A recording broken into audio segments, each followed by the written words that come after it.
السلام عليكم ورحمة الله وبركاته. وإذن سلامي أصحابتا كحران channelka Muna Macaane channel meel badunida daafaheeda aad kaga sugantihiin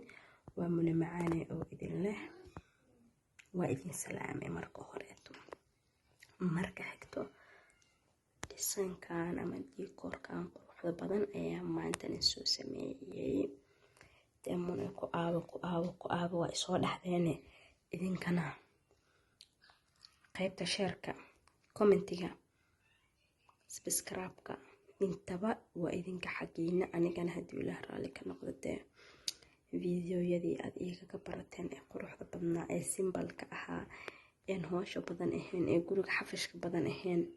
waa idin soo duubi doonaa hadii Ilaahay raali ka noqdo idinkana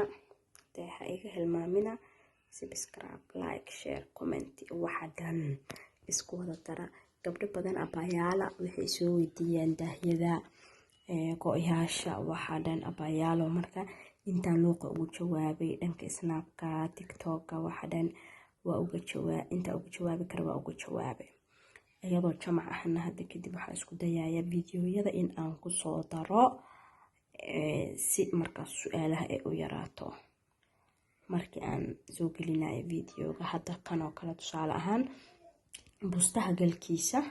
iyo labada barkimood uu wato ee cagaarka dukaan waxa ka gaday yotax la dhahayo ee online-ka ah halkan fadhigana la saarto sariirahana la saarto go'aan yarka ama busto qofba si waxa ka gaday rustaha ka gatay markimahan yaryarka ee cagaarka waa yotax barkimahan cadcadaanka ee dhalaalaya waa AliExpress kan duuban waa waxa waaye rustaha waaye waxa ku soo haray daaha kan liishaha waxa waaye waa yotax kan ubaxa lehna waa rustaha cadaanna meel walba waa laga helayaa waa isla fahanaa oo filaya hadda kadib haduu Ilaahay raali noqdo sidaas ayaan soo sameynayaa sababtoo ah aniga go'yaasha daahyada kuwa qaahira ligaga keenaa kuwa waxa ligaga keenaa Kenya kuwa Dubai kuwa Turkey kuwa wadanka gudihiisa ka gataa waxa dhan marka waxa waaye way isku dhex wada qasan yihiin marka hadii Ilaahay raali ka noqdo waxaan hadaanan hilmaamin waxa isku dayayaa mar walba video-ga aan soo duubayo in aan ku sharaxo daaha iyo go'a iyo galalka meesha aan ka soo gatay waa walaashiin Muna Macaane oo idin leh